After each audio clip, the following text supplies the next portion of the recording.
guys, it's Jess here from the Scrappy Sisters, and thank you for joining me for a 12 by 12 process video. So today I am using a kit that I got on the International Scrapbook Weekend.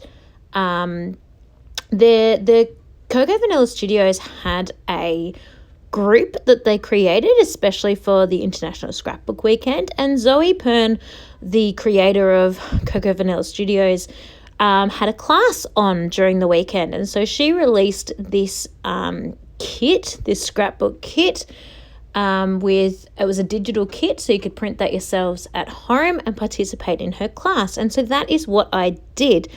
So I printed this on about 200 GSM paper over at Officeworks, our Australia's well-known office supply store, and followed along with her class. Now, I followed her class very, very closely, pretty much did it exactly as she prescribed and suggested. No real creative license here whatsoever, but it was a lot of fun, and I really enjoyed working with her digital products and working with these particular products. They were really beautiful. So I'm just got out my sewing machine and I'm stitching through each of the strips of paper that I stuck down. You may have noticed I put 2 long strips of double-sided tape and then stuck down my strips of paper, and then any sort of leftover or additional bits or bits that hadn't stuck properly, I just got extra double-sided tape and stuck those down. I've pulled all the threads through to the back and just covered those over with some tape as well, just to make sure they're super secure. And then I'm going to move on to the embellishing. So the kit came with everything you could possibly need. Oh no, I'm going to rough up the edges first. Apologies. Just using my fingers, roughing up the edges. You'll notice if you look closely on my page, especially that very top spotty piece of paper, you can notice it quite clearly. I've also done a little bit of texture with my sewing machine by zigzagging backwards and forwards on the spot on that one, and I did some of the other ones down in the bottom of the strips of paper as well, but I probably only did 3 or 4 strips of paper with the zigzaggy backwards and forwards. I was kind of getting over my sewing machine by then and just wanted to get into the creating of the page. I also thought I'd end up covering quite a bit of that zigzaggy backwards and forward stitching, so it might not have been worth my time. So yeah. Anyway, so as you can see, I'm literally just using my finger and my fingernail to wrap up the edges. You could absolutely, those little scissors over there to my side, I absolutely could have picked those up and rubbed those along as well. But in the end, I just used my fingers and my fingernails and just sort of scratched at the paper a little bit.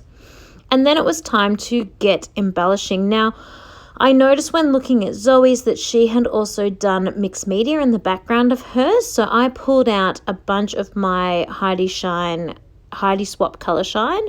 So I've got the blush, the teal, the gold, I think, were the 3 colors that I used. And I just splashed those mostly just around the edge where the white is. I didn't really go across the paper. I mostly just did it all around the white section of the paper. Obviously a little bit splashed onto the edges of the texture of the pattern paper, which is totally fine, but in general I concentrated those splashes around the white. And then while that was drying, I started working on some clusters that I could do off screen, because as I said, I was following along with Zoe's anyway.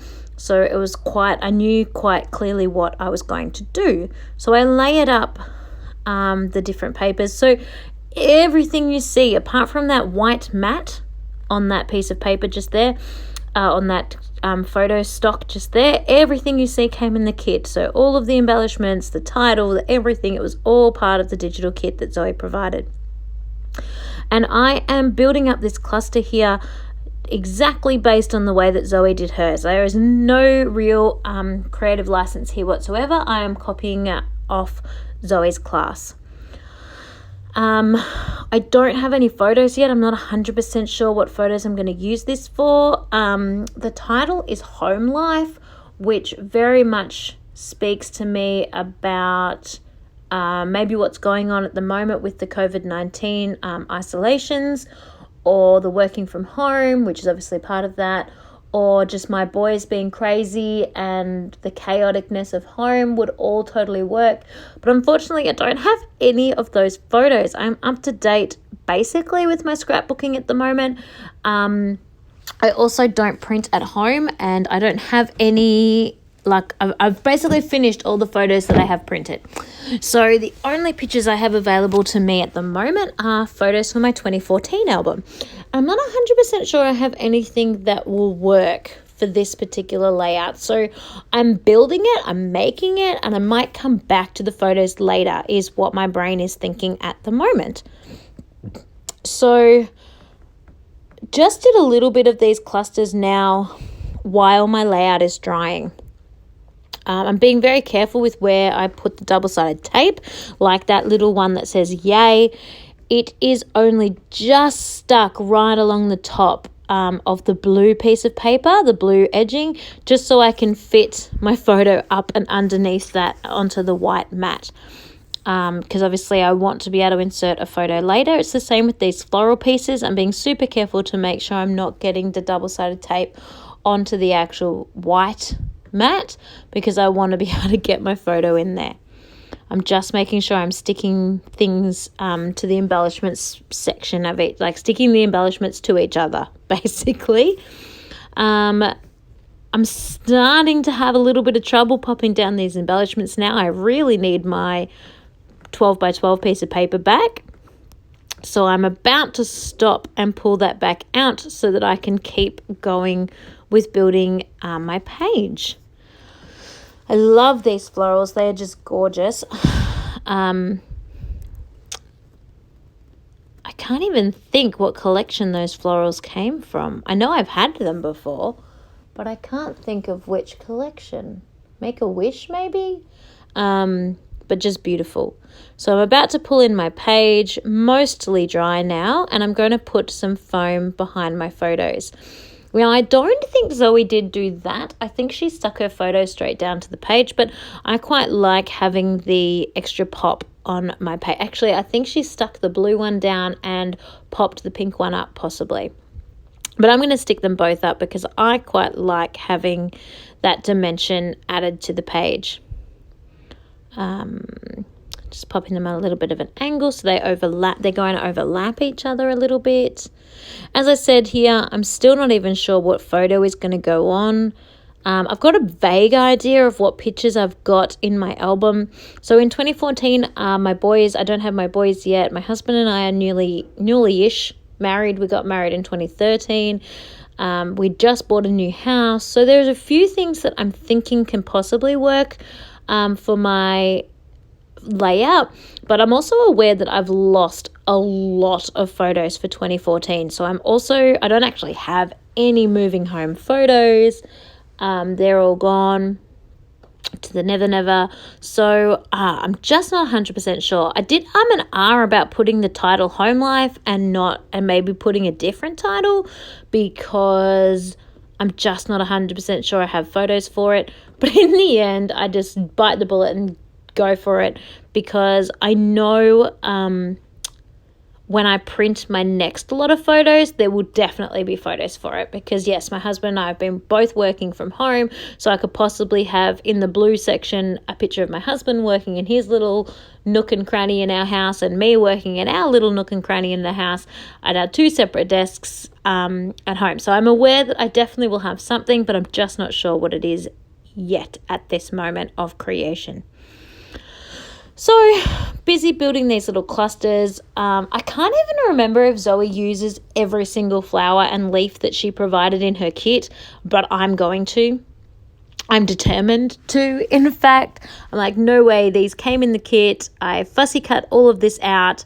I'm totally going to do it. If you buy this kit in particular that I'm using, I'm not sure about Zoe's other collections, so I can't mention, but this particular kit is amazing to fussy cut because it even includes a really faint light grey cut line. So you know exactly where to cut out to leave that white space around your ephemera. And it looks so professional and so neat and tidy. I loved that. So I highly recommend, if Zoe's other collections do that, to definitely don't let fussy cutting hold you back, because having that cut line was amazing. I have bought one of her other collections, and it's full digital collections, and it didn't have the cut line on it, but it was one of her super, super older collections. So maybe that is a difference as well. She might have, as she started doing more digital things, she might have added in that cut line. I don't know, but this kit had the cut line. Long story short, this kit had the cut line, and it was brilliant. So I'm almost finished. You can see I've got only 1 or 2 more things to slide in and find a place for. I've got that little blue flower and this leaf, and then I am done. So when I pull you in for my close-ups, actually no, I do it on camera, so you'll see anyway. I've actually found some photos. They're not ideal for this layout, but they will do. So that is the photo of my husband holding an ouzo can, and me and my whiteboard with the list of jobs I plan to get done in the holidays. My husband and I are both teachers, and he is saying cheers to the last day of holidays, and I am saying check out my list. I've still got 1 job less to do. That was our home life. Thank you everyone for watching. Stay scrappy, and I will see you next time.